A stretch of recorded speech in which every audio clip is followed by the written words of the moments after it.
Mereka aja masih jualan, mereka nyari duit 50.000, 70.000, 100.000.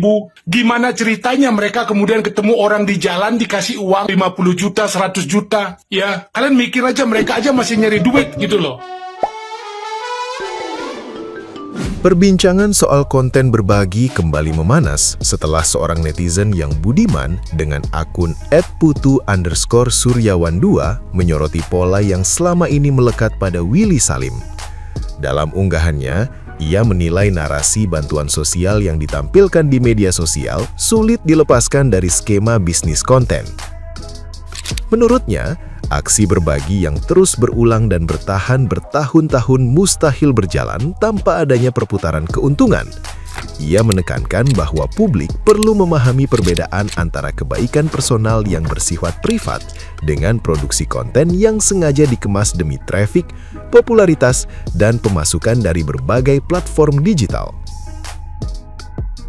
Netizen yang berbakti tersebut menilai masalah utamanya bukan pada keuntungan yang diraih kreator, melainkan pada cara keuntungan itu disembunyikan di balik klaim keikhlasan. Ia menyoroti bahwa Willy Salim jarang menjelaskan secara terbuka bahwa aktivitas berbagi adalah bagian dari profesi konten kreator. Akibatnya, publik seolah diarahkan pada ilusi bahwa uang terus dibagikan tanpa sumber pemasukan. Ia mengingatkan bahwa logika sederhana menunjukkan setiap bantuan masif membutuhkan pendapatan berkelanjutan, entah dari iklan, live, penjualan, atau monetisasi platform. Transparansi menurutnya justru akan lebih mendidik dan jujur bagi penonton.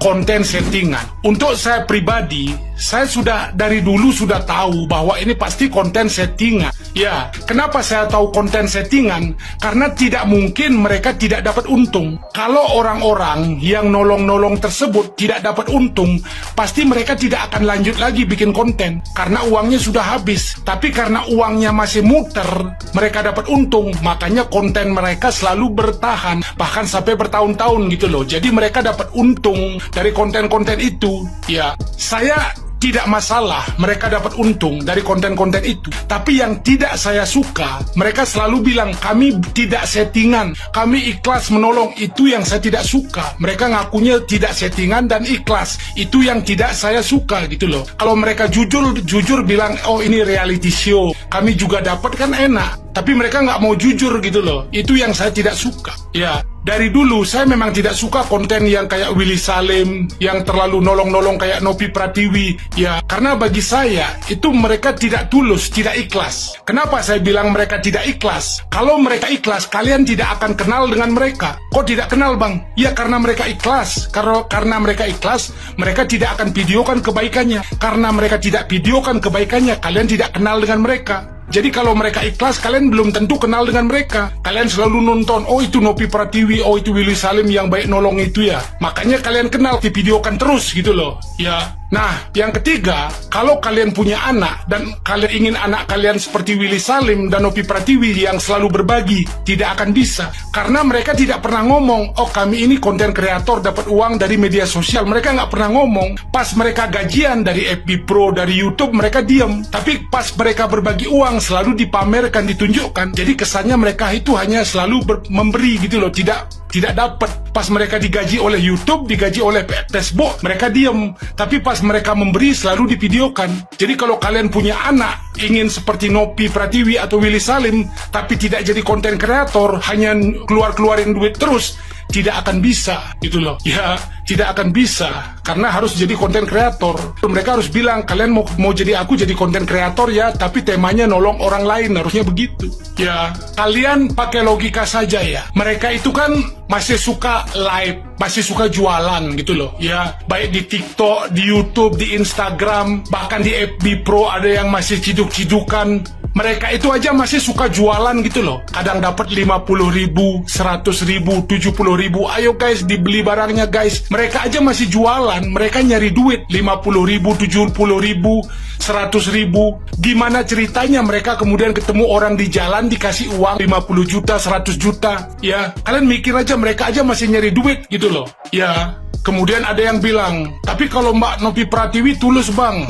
Dia pergi atau dia keluar dari pramugari demi nolong-nolong ODGJ, kata mereka. Saya bertanya pada kalian, dia kan keluar tahun 2021, ya, waktu pandemi COVID. Apa nggak ada hubungannya karena COVID penerbangan terganggu? Karena penerbangan terganggu, pandemi COVID, kemudian dia ikut-ikutan temannya konten ODGJ, kemudian menghasilkan, kemudian dia ikut konten-konten ODGJ. Karena tahun 2021 masih pandemi COVID, penerbangan terganggu, semua tutup. Apa nggak ada hubungannya ke sana gitu loh? Ya, logikanya begini ya. Anggaplah Bapak Prabowo ya, presiden kita Bapak Prabowo Subianto. Itu kan kaya raya dia, banyak duit. Coba saja suruh Bapak Prabowo Subianto itu nolong orang terus. Gunakan uangnya, hartanya itu Bapak Prabowo untuk nolong orang terus, berbagi. Tapi Bapak Prabowo tidak ada pemasukan, tidak ada bisnis, tidak ada hal-hal lain gitu loh. Ya, bukan konten kreator, tidak kerja. Anggaplah Bapak Prabowo tidak kerja, tidak dapat penghasilan, tidak dapat pemasukan, tapi dia gunakan uangnya, hartanya terus untuk berbagi orang, dikasih-kasih orang cuma-cuma, dan dia tidak ada pemasukan. Pasti ada titik di mana hartanya itu habis. Setelah habis, Bapak Prabowo tidak akan bisa lagi berbagi, gitu loh, tidak akan bisa berbagi lagi karena tidak ada pemasukan. Nah, pertanyaannya, kenapa konten kreator yang berbagi itu masih bisa bertahan terus, padahal uangnya dibagi-bagi? Iya, karena mereka digaji, ada pemasukan dari belakang gitu loh. Ya, mereka dapat pemasukan, dapat untung. Saya nggak masalah mereka dapat untung, tapi mereka selalu bilang ikhlas, tidak settingan. Itu yang saya tidak suka. Ya. Nah, gimana nih menurut netizen yang terhormat? Silahkan berkomentar ya.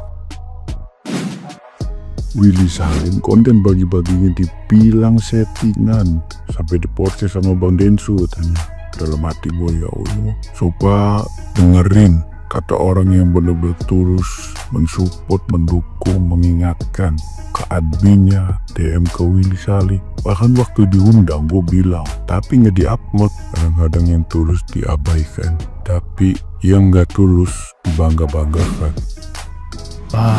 Lagi rame banget yang sekarang Willy Salim kena masalah. Ini nggak tahu beneran apa settingan apa gimana, saya juga nggak tahu. Yang penting ini udah rame banget di podcastnya Bang Densu. Waduh, ini apakah pertanda ya kan, yang dulu yang digadang-gadang ingin menyaingi Mr. Beast sekarang udah tersandung masalah.